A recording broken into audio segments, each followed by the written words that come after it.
Kalau mau tahu jiwa itu hidup, ilmuha, parameternya ilmu. Kalau kita haus dengan ilmu, jiwa kita hidup. Tapi kalau kita tidak memiliki ilmu dan aman damai tanpa beban, jangan-jangan jiwa kita telah mati.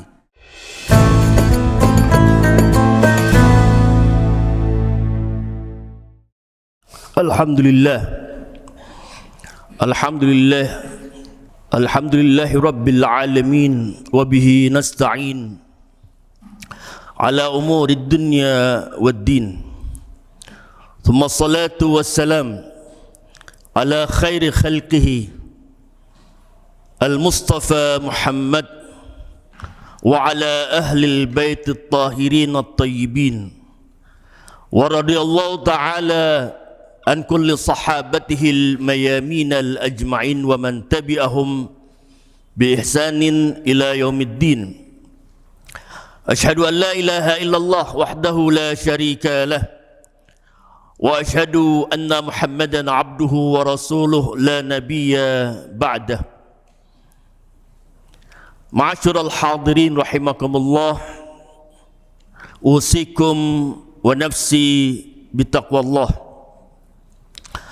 Qala Allah Ta'ala fi kitabihil karim, a'udzu billahi as-sami'il 'alim minasy syaithanir rajim. Bismillahirrahmanirrahim.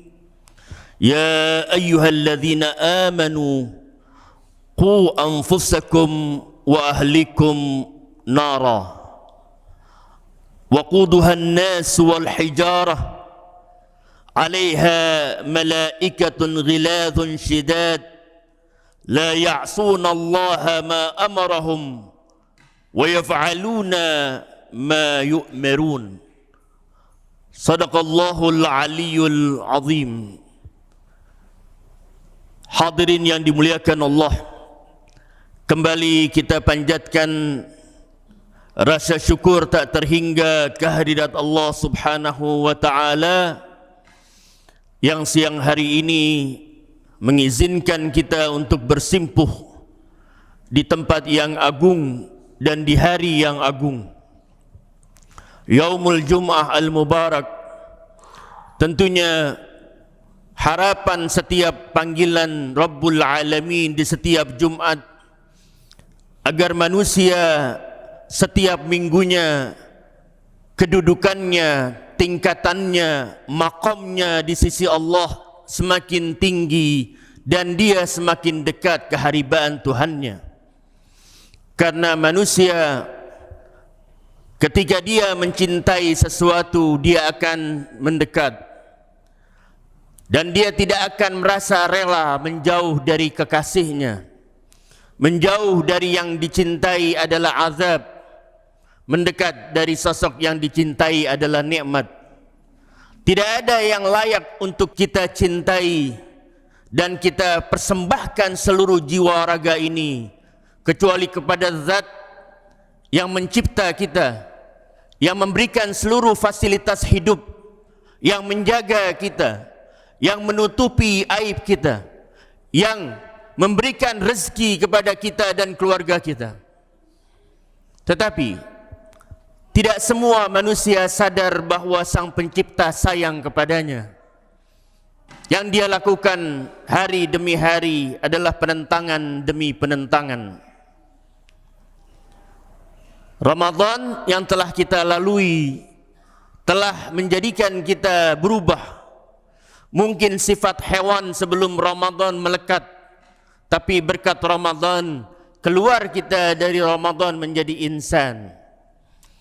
Keluar kita saat berpisah dengan Ramadan, yang tadinya hatinya keras mulai melembut, yang tadinya tidak peduli dengan tetangga, berubah saat dilepas oleh Ramadan. Ini pertanda, indikator kalau Ramadan kita berhasil, ada perubahan pada jiwa.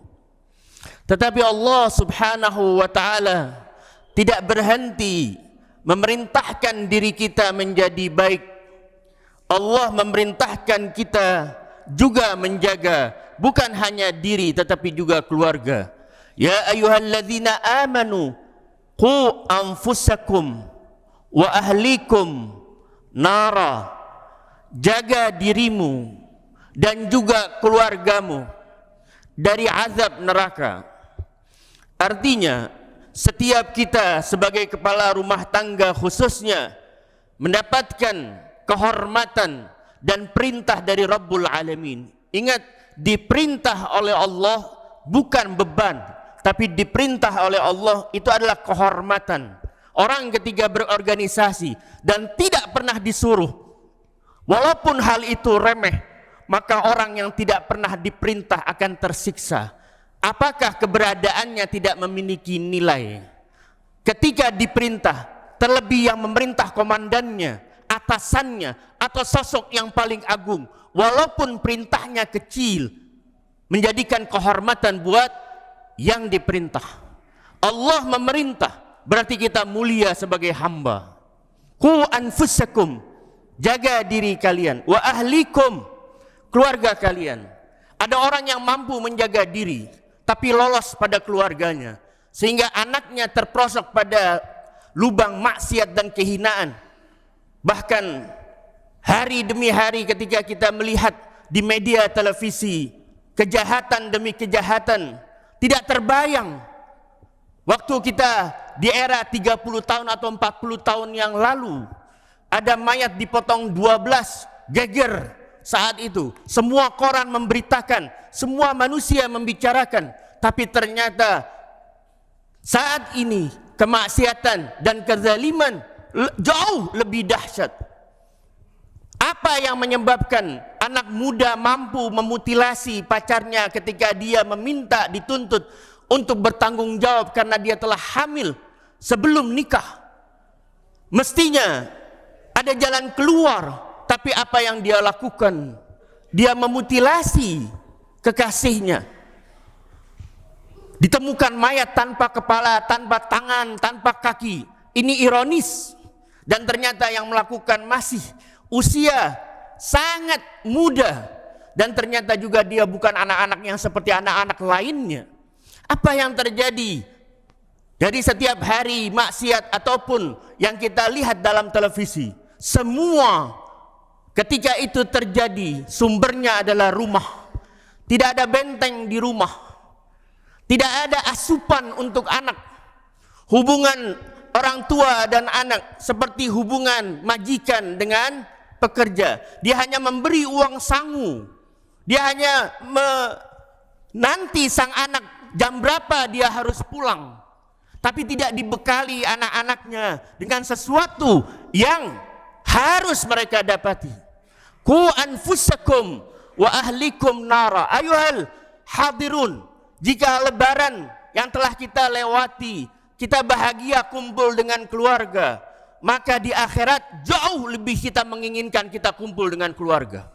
Tapi tidak mungkin itu terjadi kalau kita tidak mengantisipasi pada saat ini. Kita jaga keluarga kita. Qu anfusakum wa ahlikum nara. Jaga diri kalian dan keluarga. Tentunya menjaga harus memiliki ma'rifah. Dari apa dia harus dijaga? Dari virus yang mana? Seperti apa? Benteng yang harus kita buat di dalam diri dan rumah. Amirul Mukminin Sayyidina Ali karamallahu wajhah, dalam sebuah ungkapan yang agung, beliau menjelaskan kepada kita kondisi ruh, kondisi jiwa persis dengan kondisi fisik. Fisik manusia, antum hadirin dan juga saya, tidak keluar dari 6. Pertama, sehat. Yang kedua, sakit. Yang ketiga, sel kita tiap detik mati. Dan nantinya seluruhnya mati. Ada kondisi kematian. Ada kondisi kehidupan. Ada kondisi di mana fisik ini tidur. Dan ada kondisi di mana fisik ini terbangun. Ini fisik. Apakah jiwa sama? Ternyata iya. Jiwa pun demikian. Fahayatuha, kehidupan jiwa. Kalau mau tahu jiwa itu hidup, ilmuha, parameternya ilmu. Kalau kita haus dengan ilmu, jiwa kita hidup. Tapi kalau kita tidak memiliki ilmu dan aman damai tanpa beban, jangan-jangan jiwa kita telah mati. Karena beliau mengatakan wa mautuha jahluha, kematian jiwa adalah kebodohannya. Kalau orang tidak memiliki ilmu dan merasa nyaman, tentram, maka dia harus mengatakan pada jiwanya innalillah wa inna ilaihi rajiun. Kenapa? Karena ingin mengetahui adalah fitrah. Kita tidak mungkin nyaman ada orang terbahak-bahak, kita tidak tahu apa yang dia tertawakan. Padahal kalau kita tahu pun tidak memberikan manfaat. Kalau hal sepele kita ingin tahu, bagaimana hal yang kalau kita tidak tahu mudarat. Apa itu? Alam akhirat. Wal akhiratu khairul laka minal ula. Akhirat ini adalah zaman, masa yang harus memiliki ma'rifah di dalamnya. Apa yang terjadi? Bahkan di dalam Al-Quran disebutkan bahwa akhirat itu khairun wa abqa. Dia lebih baik. Wa abqa. Dia abadi. Fil jannah abadi. Finnar abadi. Ayolah ikhwan, hadirun yang dimuliakan Allah subhanahu wa ta'ala. Matinya jiwa adalah kebodohan. Berarti PR-nya, kalau di Masjid Al-Mahdi telah disediakan wasilah untuk jiwa hidup dengan adanya ta'lim, kuliah subuh, maka tidak ada alasan untuk orang yang sehat tidak meringankan kakinya untuk menuju tempat ini. Kalau Anda mungkin memiliki pilihan guru yang berbeda, silahkan. Jangan nyaman ketika tidak tahu apa-apa, karena itu adalah kematian jiwa. Yang ketiga, bahwa jiwa juga bisa sakit. Wa marduha syakkuha. Jiwa ini kalau kita mau tahu dia sehat atau sakit, lihat ragu atau tidak. Kalau sering ragu, jiwa sakit. Syak, wudu syak, salat syak, bertuhan syak. Apa betul Allah menyembuhkan? Apa sudah 2 rakaat atau 3 rakaat? Kalau itu dipelihara, penyakit ini akan kronis. Dan setan selalu membisikkan manusia untuk syak. Wa marduha syakkuha wa sihhatuha. Kalau mau tahu jiwa itu sehat, yakinuha, yakin. Apapun yang dia lakukan berangkat dari yakin, bukan dari ragu. Karena ketika orang itu yakin, mengeluarkan sifat yang banyak. Di antaranya sabar. As-sabr thamratul yakin. Kesabaran adalah buah dari keyakinan. Sabar tidak maksiat karena yakin ada nikmat akhirat. Wa naumuha. Jiwa juga bisa tidur. Apa indikator jiwa itu tertidur? Ghaflatuha, lalai. Selalu lalai. Salat lalai. Baca Quran lalai. Mendidik anak lalai. Apapun yang dia lakukan hari demi hari dipenuhi dengan kelalaian. Lalai itu kalau kita di mobil membawa kendaraan menuju satu tempat, kadang kita lalai. Kenapa bisa lalai? Lupa dengan tujuan. Wa naumuha ghaflatuha. Indikator jiwa itu tidur, seringnya lalai. Wa yaghdhatuha hifdhuha. Jiwa itu kalau dia bangun, indikatornya kita selalu waspada. Hati-hati. Oh mungkin haram. Oh mungkin syubhat. Oh mungkin yang Allah murka. Selalu dalam penjagaan. Ku anfusakum wa ahlikum. Jangan nyaman menyuapi anak-anak kita yang tumbuh dewasa tadinya bayi dengan makanan haram. Kita lagi menggiring dia masuk ke dalam jahannam. Jangan nyaman kita mengambil hak orang lain termasuk orang yang paling lemah dalam strata sosial, yaitu aitam. Kita tahu bahwa dia tidak punya kekuatan, ayah ibunya telah meninggal, kita ambil haknya dengan sertifikatnya kita gandakan misalnya. Dan itu Allah katakan, innalladzina ya'kuluna amwalal yatama zulman innama ya'kuluna fi butunihim nara wa sayaslawna sa'ira. Orang yang memakan harta anak yatim, yang mereka masukkan ke dalam perutnya bukan harta, bukan sertifikat, tapi yang mereka masukkan adalah api, dan nanti kelak mereka akan masuk ke dalam neraka sa'ir. Fid dunya nar, nanti di akhirat sa'ir. Qu anfusakum wa ahlikum nar. Bekali anak-anak kita. Tidak mungkin kita membekali kalau kita kosong. Faqidus syai' la yu'ti. Sesuatu yang kosong tidak mungkin memberi. Belajarlah, carilah ilmu, resapkan di dalam jiwa. Ketika itu kita miliki, jadikan itu nutrisi dan untuk kita berikan kepada anak-anak kita. Tidak mungkin orang tua bisa mendidik kalau dia kosong. Pautkan diri dengan Rabbul Alamin. Anda tidak akan dibiarkan sendiri kebingungan mendidik anak. Man aslaha ma bainahu wa bainallah, aslahallah ma bainahu wa bainan nas. Siapa yang berupaya untuk memperbaiki hubungan dia dengan Tuhan, maka Tuhan akan memperbaiki hubungan dia dengan makhluk. Apa solusinya? Salah satunya, ayuhal hadirun, supaya kita jaga diri, supaya kita menjadi sehat, akal pikiran dan hati kita sehat. Salah satunya, jangan merasa puas hanya menunaikan salat wajib. Kewajiban bukan prestasi, tapi lakukanlah sesuatu yang Tuhan suruh. Di dalam surat Al-A'raf, Allah Subhanahu wa ta'ala meminta kita meningkatkan kualitas jiwa. Apa itu? Dan ini adalah satu-satunya salat sunnah yang ada di dalam Quran. Wa minal lail fatahajjat bihi nafilatan lak. Waktu malam tiba, bangkitlah dari tempat tidur Anda, salatlah tahajud berjumpa dengan yang maha kasih dan maha sayang.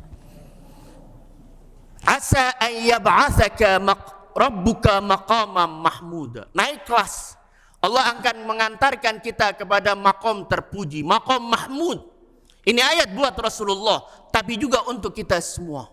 Siapapun yang ingin meningkatkan kualitas jiwa, sehingga ini bekal untuk mendidik kita dan juga anak-anak kita, malam bangunlah.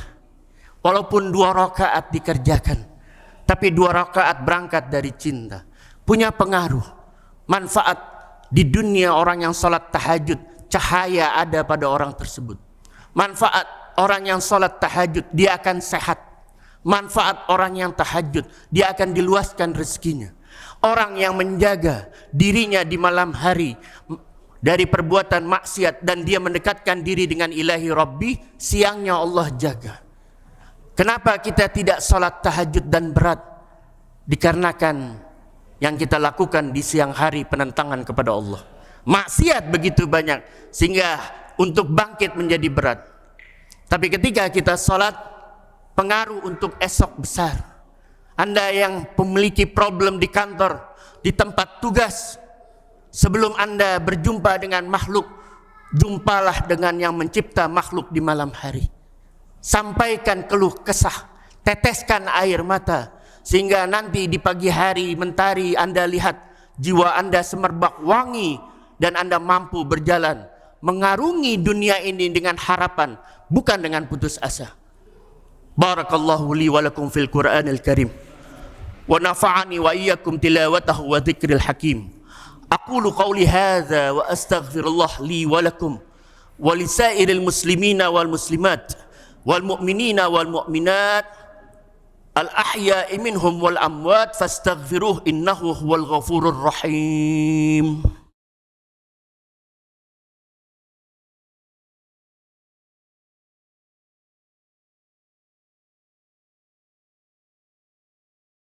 Alhamdulillah, alhamdulillahi hamdan katsiran kama amar, wa ashhadu an la ilaha illallah wahdahu la syarika lah irghaman liman jahada bihi wa kafar, wa ashhadu an la ilaha illallah wahdahu la syarika lah وأشهد أن محمدا عبده ورسوله سيد الخلائق والبشر اللهم صل وسلم على سيدنا محمد وعلى آله الطاهرين الطيبين اتصلت عين بالنظر وأذن بخبر أما بعد فيا معاشر المسلمين اتقوا الله تعالى وذروا الفواحش ما ظهر منها وما بطن واعلموا أن الله أمركم بأمر بدأ فيه بنفسه وثنى بملائكة مسبحة بقدسه فقال تعالى ولم يزل قائلا عليما إن الله وملائكته يصلون على النبي